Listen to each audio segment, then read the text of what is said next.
ఓం నమ శివాయ. జగద్గురు శ్రీమద్ ఆదిశంకరాచార్యుల వారు రచించిన శివానందలహరి స్తోత్ర గ్రంథంలో 24వ శ్లోకం.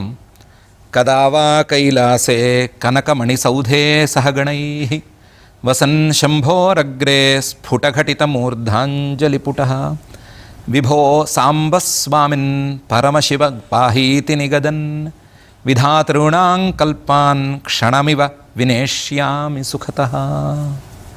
ఈ శ్లోకంలో ఆచార్యుల వారు పరమశివుడి మీద భక్తితో ఆయన యందు మనస్సును లగ్నం చేసి ఆయన మీద ధ్యానాన్ని సాధించి ఆ ధ్యానం యొక్క శక్తితో, ధ్యానం యొక్క ఫలితంగా ఒక సాధకుడు కైలాసానికి వెళ్ళబోతూ కైలాసానికి ఎప్పుడు వెళతాను అనేటువంటి ఆత్రతతో ఉన్నాడు అనే అంశాన్ని చెప్తున్నారు. ఆ అంశాన్ని చక్కగా భక్తిమయంగా నిర్వచిస్తూ చూపిస్తున్నారు. ఎలా అంటున్నారు? కదావా, నేను ఎప్పటికీ ఇలా చేయగలుగుతాను. ఏం చేయగలుగుతాను? కైలాసాన్ని చేరి ఆ కైలాసంలో కనకమణి సౌధే, బంగారంతోనూ మణులతోనూ నిండి ఉండేటువంటి ఒక భవనంలో, కైలాసంలో ఒక స్వర్ణమణిమయ సౌధం, స్వర్ణమణిమయ భవనం ఉంది అని అనుకుంటే ఆ భవనంలో సహగణై ప్రమథ గణాలతో కలిసి ఉంటూ వసన్ శంభోరగ్రే, ఆ శంభువు లోకాలన్నిటికీ సుఖాన్ని ఇచ్చేటువంటి వాడు.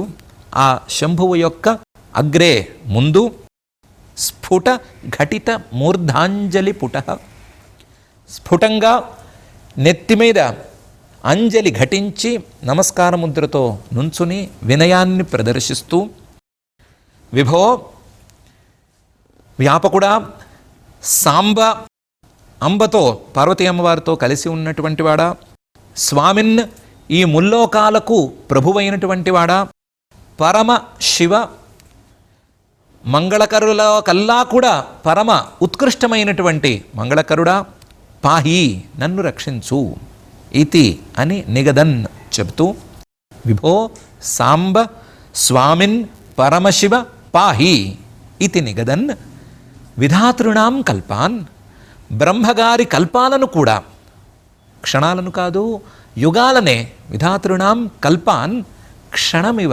క్షణంలాగా వినేష్యామి సుఖతః, సుఖంగా ఎప్పటికీ గడిపేస్తాను కదా. కదావా వినేష్యామి సుఖతః. ఆ శివానందంలో మునిగిపోయి, ఆ పరమేశ్వరుణ్ణి చూసినటువంటి ఆనందంలో మునిగిపోయి కాలం తెలియకుండా ఎప్పటికీ గడుపుతానో కదా అని అందంగా చూపిస్తున్నారు. భక్తుడు ధ్యానం చక్కగా చేసుకున్నాడు. ధ్యానంలో భాగంగా తన మనస్సునే ఒక గుడారంగా, ఒక ఆశ్రయంగా పరమేశ్వరుడికి కల్పించుకొని ఉన్నాడు. ఆ గుడారంలో పరమేశ్వరుడు నుంచుని ఉన్నాడు, పరమేశ్వరుడు కూర్చుని ఉన్నాడు, పరమేశ్వరుడు అమ్మవారితో సహా ఉన్నాడు, పరమేశ్వరుడు ప్రమథ గణాలతో సహా కలిసి ఉన్నాడు అనే విషయాన్ని కూడా భాగంగా చేసుకున్నాడు.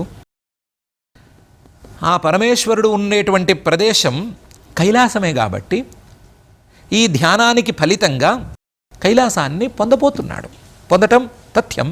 ఆ కైలాసాన్ని పొందబోతూ ఆహా ఎప్పటికి చేరతానో అని ఉవ్విళ్ళూరుతున్నాడు. కదావా కైలాసే కనకమణి సౌధే సహగణైర్వసన్, నేను ఎప్పటికి కైలాసం చేరతానో కదా, ఎప్పటికీ నాకు ఆ కనకమణిమయ సౌధంలోకి ప్రవేశం లభిస్తుందో కదా. పరమేశ్వరుడు నివాసం ఉండేటువంటి కైలాసానికి చేరడమే కష్టమైతే ఆ కైలాసంలో ప్రధాన భాగమైనటువంటి ప్రధానమైన ప్యాలెస్లోకి నాకు ఎప్పటికీ ప్రవేశం లభిస్తుందో కదా. కనకమణి సౌధే, ఎప్పటికీ నాకు ఆ గణాలతో కలిసి ఉండేటువంటి అర్హత లభిస్తుందో కదా. ఒకవేళ ప్రవేశం లభించినా ఎక్కడో గుమ్మం దగ్గర నిలబెట్టేస్తే పెద్దగా ఉపయోగం లేదు. నిరంతరం పరమేశ్వరుణ్ణి దర్శిస్తూ నిరంతరం శివానందంలో మునిగి ఉండేటువంటి ఆ ప్రమథ గణాలతో సహా ఉండటం, ప్రమథ గణాలతో కలిసి ఉండటం అనేది నాకు ఎప్పటికీ లభిస్తుందో కదా. సహగణైర్వసన్ శంభోరగ్రే, ఎప్పటికీ ఈ గణాలతో నివసిస్తూ ఉండేటువంటి నాకు పరమేశ్వరుణ్ణి చూసే అవకాశం దక్కుతుందో కదా. ప్యాలెస్లోకి వెళ్ళినా ఆ పరమేశ్వరుడు కనిపించాలి కదా, నాకు అంత అర్హత ఉండాలి కదా. శంభోహో అగ్రే, ఆ పరమేశ్వరుణ్ణి చూడటమే కాకుండా ఆయన ముందుకు వెళ్ళేటువంటి పరిస్థితి నాకు ఎప్పటికి వస్తుందో కదా. శంభోరగ్రే, ఆయన్ని చూడంగానే స్ఫుటఘటిత మూర్ధాంజలి పుటః, వెంటనే వేరే ఏమీ తోచక కేవలం 2 చేతులు జోడించి నెత్తి మీద పెట్టి నేను ఎప్పటికీ ఉంటానో కదా. ఎప్పుడు నాకు ఆ సందర్భంలో విభో సాంబ స్వామిన్ పరమశివ పాహి అనే పదాలు నా నోట్లోంచి బయటకు వస్తాయో కదా. విభో, వ్యాపకుడివి నువ్వు అని ఆయన యొక్క వ్యాపక తత్వం నా నోట్లోంచి రావటానికి ముందు మనస్సులోంచి ఎప్పటికి వస్తుందో కదా. సాంబ, జ్ఞానశక్తికి ప్రతీకగా ఉండేటువంటి పార్వతీదేవి నీతో కూడి ఉంది అనే అంశం నా మనసులోంచి ఎలా నోటి ద్వారా బయటకు వస్తుందో కదా. స్వామిన్, ముల్లోకాలకి నీవే ప్రభువువి, నిన్ను మించిన ప్రభువు లేడు అనేటువంటి భావం నా మనసులో కుదురుక్కుని ఎలా బయటికి ఎప్పటికి వస్తుందో కదా. పరమశివ, మంగళ కరులలో కల్లా పరమ మంగళకరుడివి నువ్వే, పరమ మంగళ స్వరూపం నీదే, ఆనంద స్వరూపం నీదే, పరమ మంగళాకారుడివి నువ్వే అనేటువంటి భావం నా నోట్లోంచి ఎప్పటికీ తన్నుకొస్తుందో కదా. పాహి, నువ్వే నన్ను రక్షించాలి, నువ్వు తప్ప నాకు ఎవ్వరూ లేరు అనేటువంటి భావం ఎలా బయటికి వస్తుందో కదా, ఎప్పటికి బయటికి వస్తుందో కదా. విభో సాంబ స్వామిన్ పరమశివ పాహి ఇది నిగదన్. ఎప్పటికీ నాకు కూడా ఆ ప్రమథ గణాలకి వారందరికీ కలిగినటువంటి శివానందం కలుగుతుందో కదా, ఎప్పటికీ నాకు ఆ సుఖం కలుగుతుందో కదా. ఎంత సుఖం అంటే ఆ సుఖంలో నిండి ఉన్నటువంటి నేను యుగాలను క్షణాలుగా గడిపేటువంటి పరిస్థితి ఎప్పటికి వస్తుందో కదా. ఇలాంటి పరిస్థితి నాకు రావాలి, నాకు వచ్చేటువంటి అవకాశాన్ని నువ్వే ఇవ్వాలి అని లీలగా స్తుతిని, ఆ సాధకుడి యొక్క మనస్థితిని రెండిటినీ కూడా ఆచార్యుల వారు ఈ శ్లోకంలో చూపిస్తున్నారు. కదావా కైలాసే కనకమణి సౌధే సహగణై వసన్ శంభోరగ్రే స్ఫుటఘటిత మూర్ధాంజలి పుటః. విభో సాంబ స్వామిన్ పరమశివ పాహీతి నిగదన్ విధాతృణాం కల్పాన్ క్షణమివ వినేష్యామి సుఖతః అని. ఆ శివానందం రావాలి, శివానందం రావాలి అంటే నేను ఆ కైలాసంలో ఆ పరమేశ్వరుడి ముందు చేరాలి. పరమేశ్వరుడికి ముందు నేను చేరాలి అంటే దానికంటే ముందు నా మనసులో ఈ రకమైనటువంటి భావన సాగాలి. ఈ భావన సాగి స్థిరపడినప్పుడు నేను ఆ పరమేశ్వరుడు ముందు ఉండటం లేదా పరమేశ్వరుడు నా ముందు ఉండటం అనేది సాధ్యపడుతుంది అనేటువంటి అంశాన్ని ఈ శ్లోకంలో ఆచార్యుల వారు సాధకులకు చక్కగా చూపిస్తున్నారు.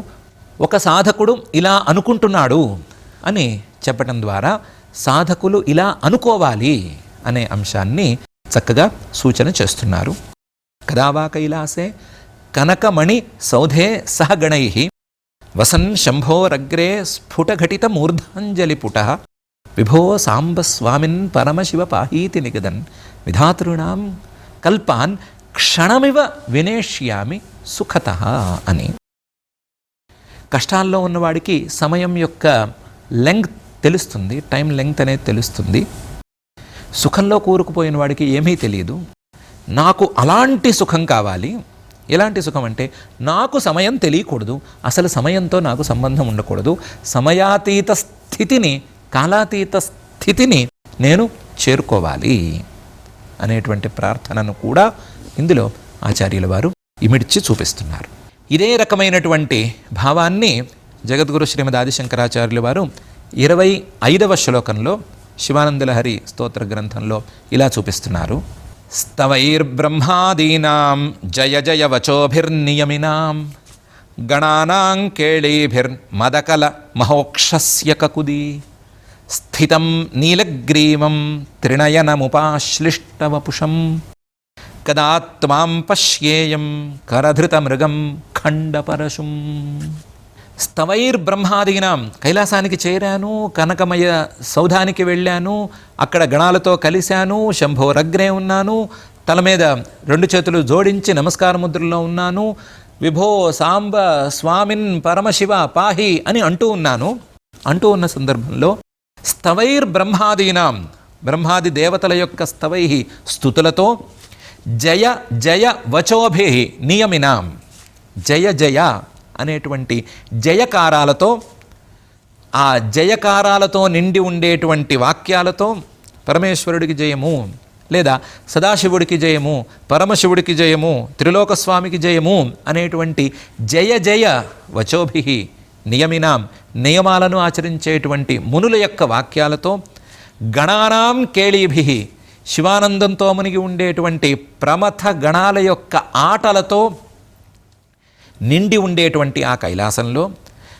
మద కల మహోక్షస్య కకుది, మద ఎక్కడ లేని ఆనందాన్ని కలిగి ఉండేటువంటి, పరమశివుడితో సమానమైనటువంటి ఆనందాన్ని కలిగి ఉండేటువంటి కల అందమైన మహోక్షస్య పెద్ద నంది యొక్క కకుది మూపు మీద కూర్చున్నటువంటి స్థితం ఉన్నటువంటి నీలగ్రీవం నల్లటి మెడగలిగినటువంటి వాడు, త్రినయనం 3 నేత్రాలు ఉన్నటువంటి వాడు, ఉమాశ్లిష్ట వపుషం పార్వతీ అమ్మవారు దగ్గరగా కౌగిలించుకుని ఉన్న స్థితిలో ఉండేటువంటి స్వరూపం కలిగిన వాడు అయినటువంటి త్వాం నిన్ను కదా పశ్యేయం, ఎప్పుడు చూడబోతానో కదా, కదా త్వాం పశ్యేయం. కరధృత మృగం, ఒక చేతితో లేడి పిల్లను పట్టుకున్నటువంటి వాడు, మరొక చేతితో ఖండపరశుం కొంచెం విరిగి ఉండేటువంటి గొడ్డలని పట్టుకున్నటువంటి వాడు అయినటువంటి నిన్ను నీ యొక్క సగుణ రూపాలలో, సాకార రూపాలలో ఒక ఉత్తమోత్తమమైనటువంటి రూపాన్ని ఎప్పటికీ చూస్తాను కదా అని ఈ శ్లోకంలో, గత శ్లోకంలో చెప్పిన దానికి ఎక్స్టెన్షన్గా ఆచార్యుల వారు చెప్పి చూపిస్తున్నారు. ఈ శ్లోకంలో మరింత సాధకుడు ముందుకు వెళ్ళాడు. సాధకుడు కేవలం తన ధోరణి మాత్రమే తాను కలిగి లేడు. తన ధోరణిలో కేవలం విభో సాంబ స్వామిన్ పరమశివ పాహి అని ఇంత మాత్రమే అనటం లేదు. అక్కడ బ్రహ్మాది దేవతలందరూ ఉన్నారు అనే విషయాన్ని కూడా గమనించాడు. బ్రహ్మాది దేవతలు ఈయన్ని స్తుతి చేస్తున్నారు, పరమేశ్వరుడిని స్తుతి చేస్తున్నారు అనే విషయాన్ని కనిపెట్టగలిగాడు. ఆ కనిపెట్టగలగటం అనే స్థితి ఎప్పటికొస్తుందో అని ఆశిస్తున్నాడు, ఎప్పటికొస్తుందో అని ఒక రకంగా ఆతృతతో ఉన్నాడు. స్తవైర్ బ్రహ్మాదీనాం, అక్కడ చేరినటువంటి మునులందరూ కూడా పరమేశ్వరుణ్ణి జయకారాలతో ప్రోత్సహిస్తున్నారు. పరమేశ్వరుణ్ణి జయ జయ జయ జయ జయ అని అంటూనే ఉన్నారు. అటువంటి జయ జయ స్వామిన్ అని అంటున్నటువంటి నియమాలతో, ఎన్నో వ్రతాలతో, ఎన్నో నియమనిష్టలతో పరమేశ్వర స్థానం చేరినటువంటి మహర్షులందరూ జయ జయధ్వానాలు చేస్తూ ఉండగా, ఆ జయ జయధ్వానాలతో నిండి ఉండేటువంటి ఆ సౌధంలో నా కూడా ఉండేటువంటి, నేను ఎవరితో కూడా చేరాలి అని అనుకున్నానో వారందరూ కూడా గణానాం కేళీభి ఆనందంతో తాండవం చేస్తూ ఉండగా, పరమేశ్వరుణ్ణి చూసినటువంటి ఆనందంలో ఒళ్ళు మరిచిపోయి, మై మరిచిపోయి తాండవం చేస్తూ ఉండగా, గణానాం కేళీభి వీళ్ళందరి ఆనందం కంటే కూడా పై స్థాయి ఆనందం కలిగినటువంటి మద కల మహోక్షస్య, మదం ఆనందంతో, కలం చాలా అందంగా ఉండేటువంటి, ఆనందం కలిగిన వాడి ముఖంలో కనిపించేటువంటి అందాన్ని ఇముడుచుకున్నటువంటి ఆ మహోక్షస్య పెద్ద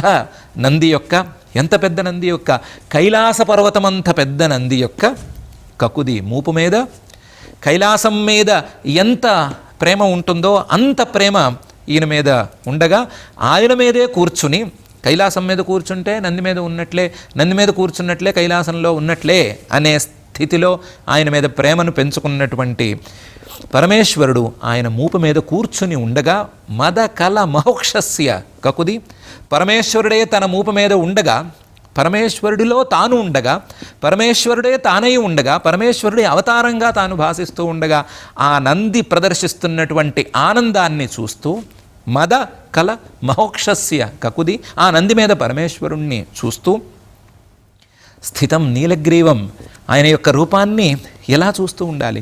నీలగ్రీవం నల్లటి మెడ, విషాన్ని, హాలాహల విషాన్ని మింగకుండా అట్టిపెట్టుకున్నటువంటి మెడ మీద ఆ హాలాహల చిహ్నంగా కల్పించేటువంటి నల్లని మత్స, ఆ మత్సతో కూడినటువంటి మెడ, నీలగ్రీవం మెడను కలిగినటువంటి వాడిని, త్రినయనం తనకే సొంతమైనటువంటి 3 కనులతో ప్రత్యేకమైనటువంటి వాడిని, ఉమాశ్లిష్ట వపుషం తనతో కూడే ఉండేటువంటి జ్ఞానస్వరూపిణి అయిన ఉమా, ఆవిడ ఉమ చేత ఆశ్లిష్ట వపుషం, పరమేశ్వర తత్వం, పరమాత్మ యొక్క తత్వం తత్వజ్ఞానంతో మాత్రమే తెలుసుకోవటానికి సాధ్యం అని చూపించేటువంటి ఆ ఉమాశ్లిష్ట వపుషం, పార్వతీదేవి కలిసినటువంటి రూపం, పార్వతీదేవి కౌగిలించుకుని ఉన్నటువంటి రూపం, పార్వతీదేవి సగంగా చేరినటువంటి రూపం.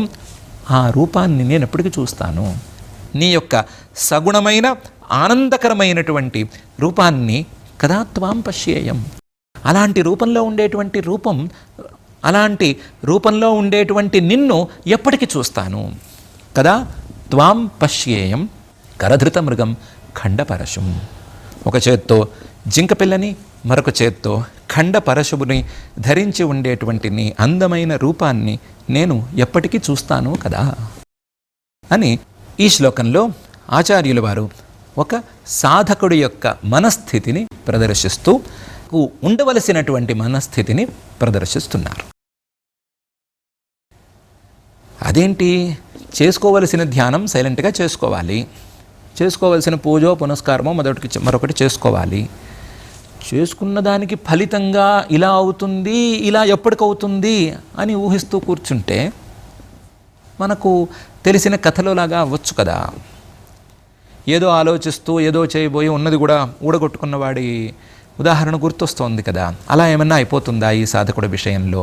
ఈ సాధకుడిని అనుసరిస్తే కనీసం మనకైనా ఇలాంటి పరిస్థితి దాపురిస్తుందా అని అంటే ఇది అలాంటి పరిస్థితి ఏమీ కాదు.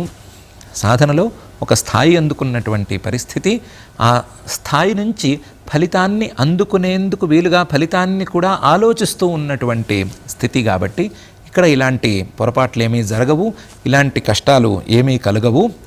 సరికదా, ఇలాంటి ఆలోచన లేకపోతే పరమేశ్వరానుగ్రహం దొరుకుతుందా దొరకదా అని చెప్పడం కష్టం అనే పరిస్థితి అయితే తప్పనిసరిగా ఉంది. దానికి ఉదాహరణగా ఎవరెవరో కాదు, దేవేంద్రుడే మనకు నిలిచాడు. దేవేంద్రుడు ఒకరోజు బృహస్పతి గారితో కలిసి కైలాసంలో పరమేశ్వరుణ్ణి దర్శించటానికి బయలుదేరాడు.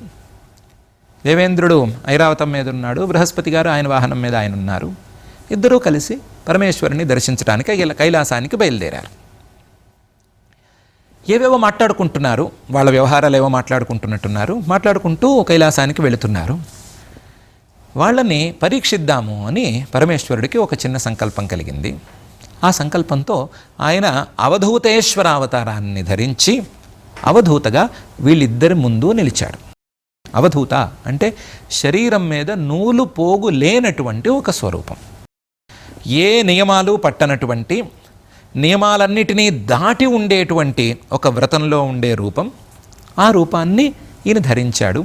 నగ్నంగా ఉన్నాడు, నూలు పోగు లేదు. ఆయన అక్కడ నుంచునున్నాడు. ఈయన్ని చూడంగానే ఇటు ఇంద్రుడికి ఒక చిన్న ఆలోచన కలిగింది. ఈయన ఆకారం చూస్తుంటే ఈ విభూతి కాస్తంత కనిపిస్తోంది, అవధూత తత్వం కనిపిస్తోంది. ఆయన వచ్చినట్లుగా ఉన్నాడు కైలాసం నుంచి, కాబట్టి ఈయన్ని కాస్త ఇన్ఫర్మేషన్ అడుగుదాము అని అనిపించి ఆ వాహనం కాసేపు ఆపి పైనుంచే ఒకసారి ఆ అవధూతని పిలిచి, ఏమయ్యా కైలాసానికి వెళుతున్నాం మేము, కైలాసంలో పరమేశ్వరుడు ఉన్నాడా, లేకపోతే ఎక్కడైనా పని ఉంటే అక్కడికి వెళ్ళాడా, మేము వెళ్ళాము అంటే దర్శనం చేసుకోవాలి కదా, ఉన్నాడని తెలిస్తే వెళతాము లేకపోతే అని అన్నాడు. అంటే ఆ అవధూత గారు ఏమీ మాట్లాడలేదు. మాట్లాడకపోతే ఇంద్రుడు కాస్తంత గద్దించి అడిగాడు. బృహస్పతి గారు ఎందుకున్నారు, సైలెంట్గా ఉన్నారు. ఈ అవధూతని ఇంద్రుడు కొంచెం గద్దించి అడిగాడు. చెప్పవేంటయ్యా అని కూడా అన్నాడు. మూడోసారికి కోపం వచ్చి ఐరావతం మీద నుంచి ఒక్క దూకి నేను అడిగిన మాటకి సమాధానం చెప్పకపోతే ఈ వజ్రాయుధంతో నిన్ను కొడతాను అని వజ్రాయుధం తీశాడు. 4వ స్టెప్కి వచ్చేసరికి ఆయన ఏమి మాట్లాడట్లేదు, సైలెంట్గా ఉన్నాడు. అంటే కోపం వచ్చి ఈ వజ్రాయుధంతో కొడదాము అని ఎత్తాడు కూడా. ఎత్తేసరికి వజ్రాయుధం ఎలాంటి రాక్షసుల మీదకైనా సరే పరిగెత్తేసేటువంటి ఆయుధం. దధీచి మహర్షి గారి ఎముకలతో తయారైనటువంటి ఉన్నతోన్నతమైన యోగ విద్యకు ప్రతీకగా ఉండేటువంటి ఆయుధం, మొనలు తేరిని ఉండేటువంటి ఆయుధం, విశ్వకర్మ గారు నిర్మించినటువంటి ఆయుధం ఆగిపోయింది. ఆగిపోవటంతో పాటుగా ఇంద్రుడి 2 చేతులు పూర్తిగా స్తంభించిపోయి ఉన్నాయి. పోనీ మనస్సులో మంత్రం ద్వారా ఏమైనా ప్రయోగం చేద్దాము అని అనుకుంటే మనస్సు కూడా ఏమీ పనిచేయని పరిస్థితి ఏర్పడింది. మొత్తం స్తంభన జరిగిపోయింది. ఆ స్తంభన సమయంలో కూడా ఎందుకో ఇంద్రుడికి అంతగా జ్ఞానం కలిగినట్లు లేదు. దాంతో ఈ అవధూతేశ్వర అవతారంలో వచ్చినటువంటి పరమేశ్వరుడికి కొద్దిగా కోపం కూడా వచ్చింది. ఆ కోపంలో ఆయన కన్ను తెరవబోతున్నాడు, 3వ కన్ను తెరవబోతున్నాడు. ఆ తెరవబోతున్నటువంటి పరిస్థితిలో బృహస్పతి గారు ఒక్క ఉదుటన వచ్చి కాళ్ళ మీద పడిపోయారు. పడిపోయి, అయ్యా నువ్వెవరివో కాదు, నువ్వు పరమేశ్వరుడివే, సందేహమే లేదు. ఇంద్రుడు పాపం అజ్ఞాని అని అనుకో, నీకంటే ఆయనకు జ్ఞానం ఎక్కడ ఉంది? నిన్ను గుర్తించగలిగినటువంటి జ్ఞానం ఇంద్రాది దేవతలకు మాత్రం ఎక్కడ ఉంది? కాబట్టి నువ్వు ఆయన మీద కోపపడవద్దు, అజ్ఞానాన్ని కాస్తంత మన్నించు, నువ్వు ఎలాగైనా సరే ఇన్ని కరుణించు. నీ 3వ కన్ను తెరుచుకుంటోంది నాకు కనిపిస్తోంది. నీ 3వ కన్ను తెరుచుకుంటోందా మూసుకునుందా అనే సంగతి సామాన్యులకు కనిపించదు. ఈ ఇంద్రుడికి కూడా అది కనిపించక ఇలా తప్పు చేశాడు. నేను ఇంద్రుడి తరపున నిన్ను క్షమాపణలు పెడుతున్నాను. మేమిద్దరము నీ దర్శనార్థమే కైలాసానికి బయలుదేరాము. నీ దర్శనార్థం బయలుదేరిన వాళ్లకు ఇలాంటి ఫలితం రాకూడదు. కాబట్టి నువ్వు ఎలాగైనా సరే ఇంద్రుడిని క్షమించి నీ కోపాన్ని ఉపశమించి ఆ 3వ నేత్రంలోంచి బయటపడినటువంటి అగ్నిని ఇంద్రుడి మీద పడకుండా ఆపాలి అని ప్రార్థించాడు. ఆయన అవధూతేశ్వర అవతారంలో ఉండేటువంటి పరమేశ్వరుడు నవ్వి, ఏమయ్యా ఏం మాట్లాడుతున్నావు? తెరుచుకుందా లేదా కొంచెమైనా సరే? అందులోంచి అగ్ని బయటకు వచ్చింది కదా, కనిపించింది కదా, ఏం చేయమంటావు ఈ అగ్నిని? ఒకసారి బయటికి వెళితే లోపలికి వెళ్ళదు.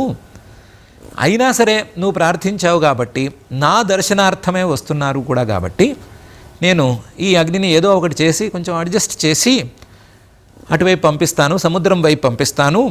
సముద్రం వైపు పంపిస్తాను అంటే అదేమీ సులభమైన వ్యవహారం కాదు. ఈ అగ్ని సముద్రంలో చేరితే ఒక రాక్షసుడుగా పుడుతుంది, వాడి పేరు జలంధరుడు కావాలి. ఆ జలంధర రాక్షసుని సంహరించడానికి మళ్ళీ నేనే కొంత ప్రయత్నం చేయాలి. నానా ప్రయత్నాలు చేస్తే కానీ ఈ జలంధరుడు పోడు. ఇంత పరిస్థితిని అజ్ఞానంతో కల్పించుకున్నారు. ఇందాకైనా అతనికి చెప్పక్కర్లేదా నువ్వు? అతను మాట్లాడే ముందు నువ్వు అడ్డం పడనక్కర్లేదా?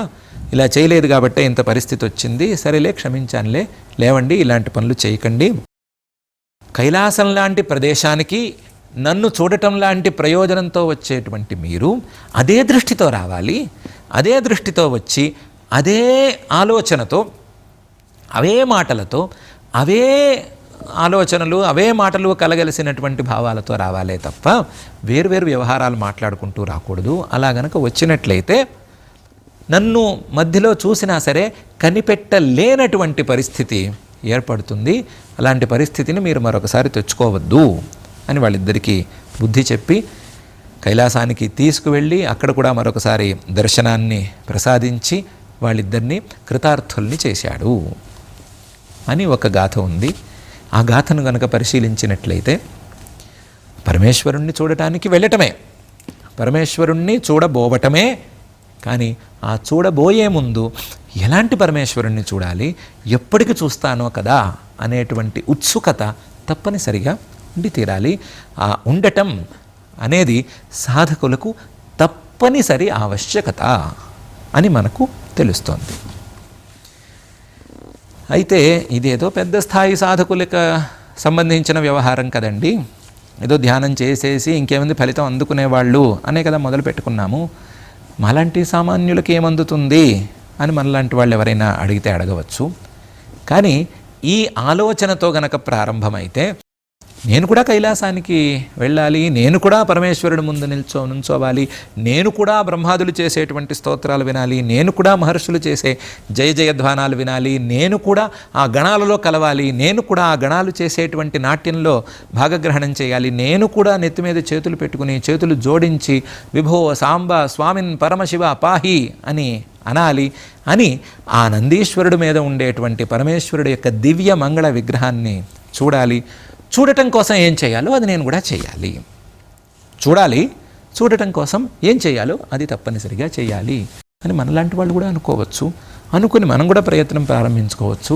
ప్రారంభించి ఒక రోజున తప్పనిసరిగా ఆ పరమేశ్వరుడి యొక్క దివ్యమంగళ విగ్రహాన్ని నంది మీద కూర్చుని అమ్మవారితో కలిసి ఉండి చుట్టూ గణాలు, మహర్షులు, బ్రహ్మాది దేవతలు అందరూ ఉండేటువంటి కనకమయ సౌధంలో, కైలాసంలో ఉండేటువంటి మనోహరమైన రూపాన్ని చూసేందుకు మనం కూడా తహతహలాడాలి. మనం కూడా దానికోసం ప్రయత్నం చేసుకోవాలి. కనీసం మనం ఆ కోరికను మనసులోకి తెచ్చుకొని దాన్ని సఫలం చేసుకునేందుకు ప్రయత్నించుకోవాలి అని అనుకోవచ్చు. ఆ సంకల్పానికి వీలుగా ఈ ఆచార్యులు చెప్పినటువంటి 2 శ్లోకాలను మనం ఉదాహరణగా ఉంచుకుని మనం కూడా ఏదో ఒకరోజు పరమేశ్వరుడి యొక్క దర్శనాన్ని సాధించాలి అని అనుకోవచ్చు. ఓం నమః.